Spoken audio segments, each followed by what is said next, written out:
தினமும் திருவிவிலியம். 1 அரசர்கள் அதிகாரம் 7. சாலமோனின் அரண்மனை.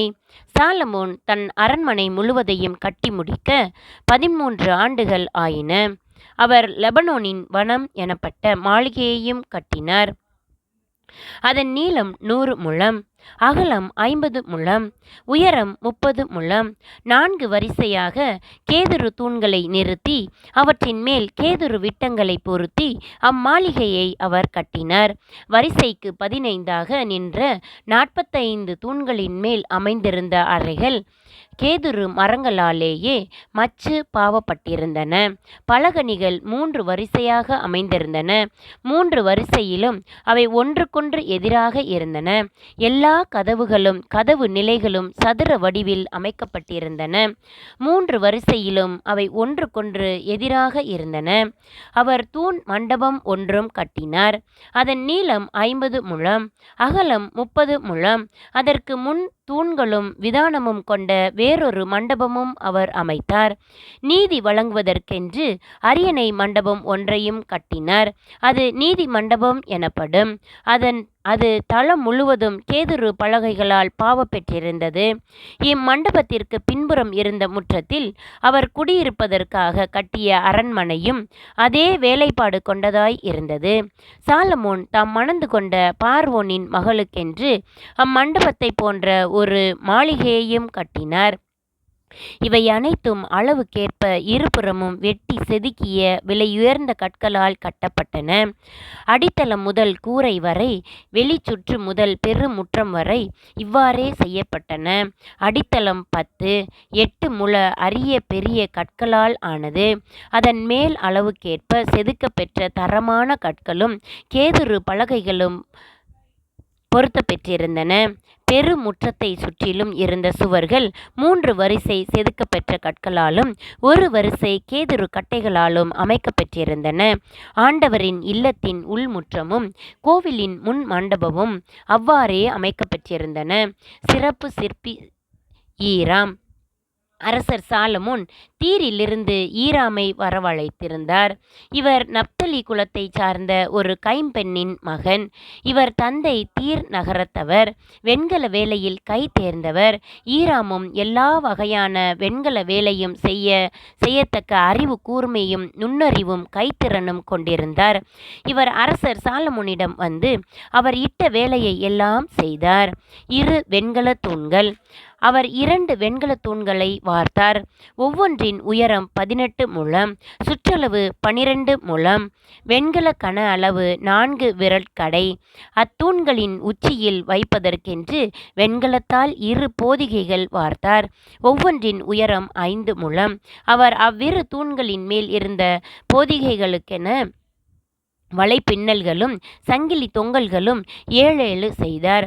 மேலும் அவர் 2 வரிசை மாதுளம் பல வடிவங்கள் செய்து அவற்றை தூணின் உச்சியில் உள்ள போதிகையை சுற்றிலும் வலைப்பின்னலின் மேல் 2 வரிசையாக அமைத்தார். மற்றதற்கும் அவ்வாறே செய்தார். முன் மண்டப தூண்களின் உச்சியில் இருந்த போதிகைகள் அல்லி மலர் வடிவாய் இருந்தன. அவற்றின் உயரம் 4 முழம். மேலும் தூண்களின் மேலுள்ள போதிகைகளின் பின்னல்களை ஒட்டி புடைத்திருந்த பகுதிகளை சுற்றிலும் தூணுக்கு 200 மாதுளம் பழ வடிவங்கள் 2 வரிசையில் இருந்தன. இவ்விரு தூண்களையும் தூயகத்தின் முன் மண்டபத்தின் முன் அவர் நாட்டினார். அவர் தென்புறம் நாட்டிய தூணுக்கு யாக்கின் என்றும் வடபுறம் நாட்டிய தூணுக்கு போவாசு என்றும் பெயரிட்டார். தூண்களின் உச்சியில் அல்லி மலர் வேலைப்பாடு இருந்தது. இவ்வாறு தூண்களின் வேலைப்பாடு முடிவுற்றது. வார்ப்புக்கடல். அவர் வார்ப்புக்கடல் அமைத்தார். அது வட்ட வடிவமாய் இருந்தது. அதன் விட்டம் 10 முழம், உயரம் 5 முழம், சுற்றளவு 30 முழம்.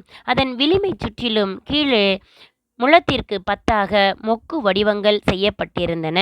2 வரிசையில் இருந்த மொக்குகளும் அந்த வார்ப்பு கடலோடு ஒன்றாய் வார்க்கப்பட்டிருந்தன. அது 12 காலை வடிவங்களின் மேல் வைக்கப்பட்டிருந்தது. அவற்றுள் 3 வடக்கையும் 3 மேற்கையும் 3 தெற்கையும் 3 கிழக்கையும் நோக்கி இருந்தன. அவற்றின் மேல் வார்ப்புக்கடல் வைக்கப்பட்டிருந்தது. அவற்றின் பின்புறங்கள் உள்நோக்கி இருந்தன. வார்ப்புக்கடலின் கன அளவு 4 விரற்கடை. அதன் விளிம்பு பானையின் விளிம்பைப் போலவும் அல்லி மலரைப் போலவும் விரிந்து இருந்தது. அது 2000 குடம் தண்ணீர் கொள்ளும். வெண்கல தள்ளுவண்டிகள். மேலும் அவர் 10 வெண்கல தள்ளுவண்டிகளை செய்தார். ஒவ்வொரு வண்டியும் 4 முழ நீளமும் 4 முழ அகலமும் 3 முழ உயரமும் கொண்டது. வண்டிகளின் அமைப்பு பின்வருமாறு. அவற்றிற்கு குறுக்கு கம்பிகள் இருந்தன. அவை சட்டங்களின் மேல் இணைக்கப்பட்டிருந்தன. சட்டங்களில் இணைக்கப்பட்டிருந்த கம்பிகளின் மேல் சிங்கங்கள், காளைகள், கெருபுகள் ஆகியவை அமைக்கப்பட்டிருந்தன. சிங்கங்களுக்கும் காளைகளுக்கும் மேலும் கீழும் சட்டங்களின் மேல் கைவினை தோரணங்கள் இருந்தன. ஒவ்வொரு வண்டிக்கும் 4 வெண்கல சக்கரங்களும் வெண்கல அச்சுகளும் அதன் 4 மூலைகளிலும் தொட்டியை தாங்க 4 முட்டுகளும் இருந்தன. அந்த முட்டுகள் ஒவ்வொன்றைச் சுற்றிலும் தோரணங்கள் பதிக்கப்பட்டிருந்தன. அதன் வாய்ப்பகுதி ஒரு வளையத்தினுள் ஒரு முழு உயரத்தில் அமைக்கப்பட்டிருந்தது. அது வட்டமாகவும் 1.5 முழ ஆழமுடையதாகவும் ஒரு தாங்கியைப் போல் செய்யப்பட்டது. வாய்ப்பகுதியில் சிற்ப வேலைப்பாடுகள் இருந்தன. அதன் குறுக்கு கம்பிகள் வட்டமாக இல்லாமல் சதுரமாக அமைக்கப்பட்டிருந்தன.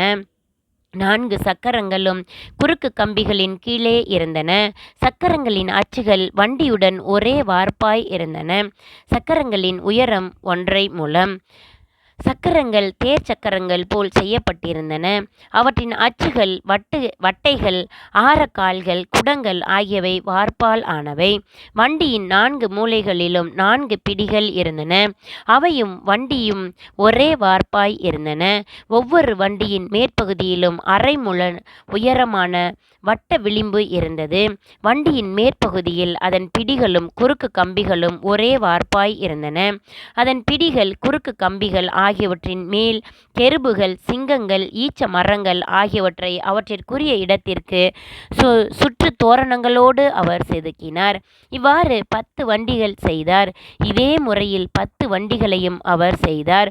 அவை யாவும் ஒரே வார்ப்பும் ஒரே அளவும் ஒரே வடிவமும் கொண்டனவாய் இருந்தன.